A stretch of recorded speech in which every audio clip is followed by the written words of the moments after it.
មានអារម្មណ៍ stress ជាមួយនឹងហិរញ្ញវត្ថុខ្លួនឯងមិនដឹងចាត់ចែងលុយតាមរយៈវិធីណាល្អ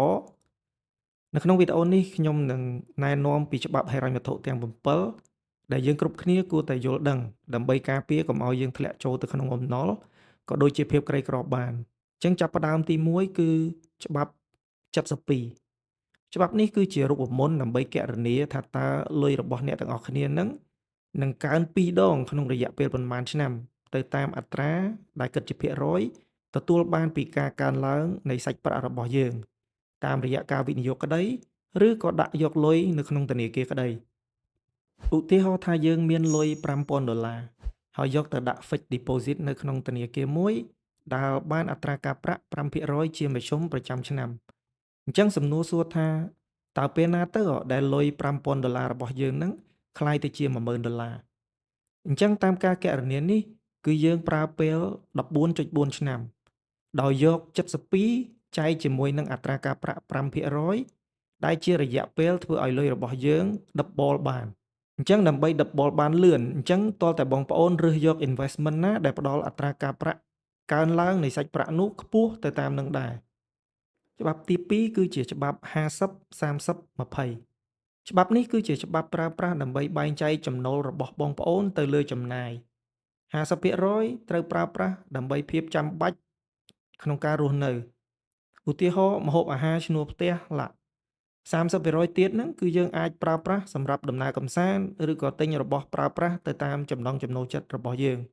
ហើយចុងក្រោយនៅសល់20%គឺយើងប្រើប្រាស់សម្រាប់សន្សំឬធ្វើការវិនិយោគ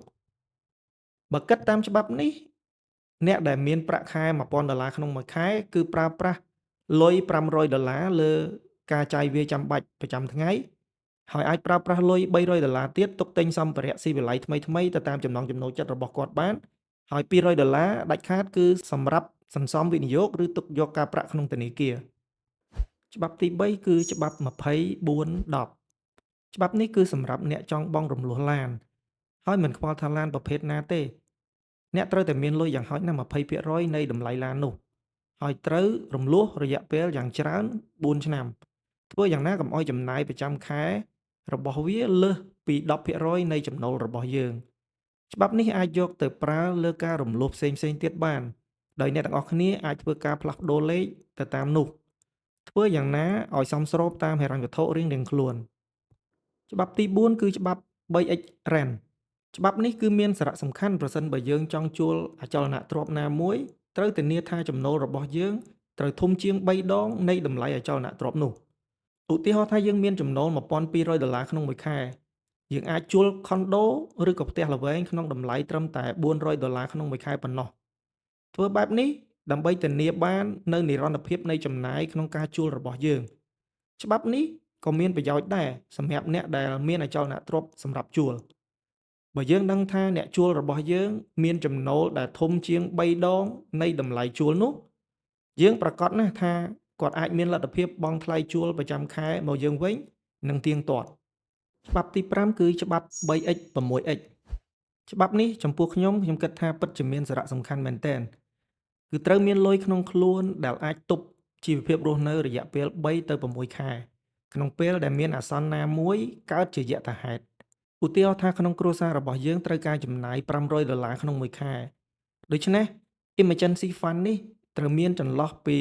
$1500ទៅ$3000ការធ្វើបែបនេះធានានឹងទប់ស្កាត់យើងកុំឲ្យធ្លាក់ចូលក្នុងបំណុលនៅពេលដែលត្រូវការលុយចាំបាច់ក្នុងកលៈទេសៈដូចជាឈឺថ្កាត់ជាដើមច្បាប់ទី6គឺ 2x Investing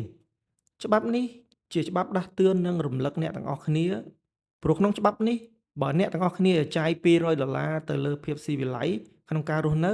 នោះតម្រូវឲ្យអ្នកទាំងអស់គ្នាវិនិយោគ$200ដែរលើទ្រព្យដែលកំពុងតែវិនិយោគ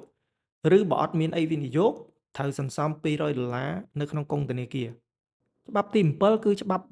4%ច្បាប់នេះប្រើនៅពេលដែលយើងចាស់ទៅនៅពេលដែលយើងអសមត្ថភាពក្នុងការធ្វើការងារ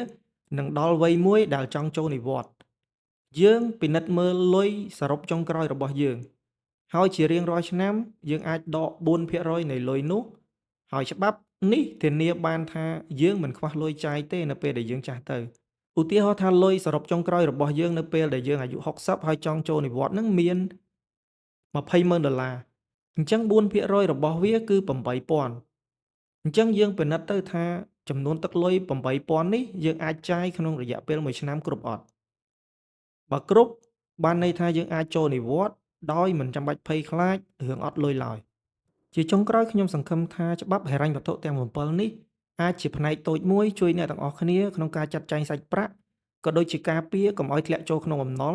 ហើយជៀសផុតពីភាពក្រីក្របាន បើអ្នកទាំងអស់គ្នាអត់ទាន់ Subscribe Channel របស់ខ្ញុំ សូមជួយចុច Subscribe ផងដើម្បីជាកម្លាំងចិត្តឲ្យខ្ញុំធ្វើវីដេអូបន្តទៀត សូមអរគុណ។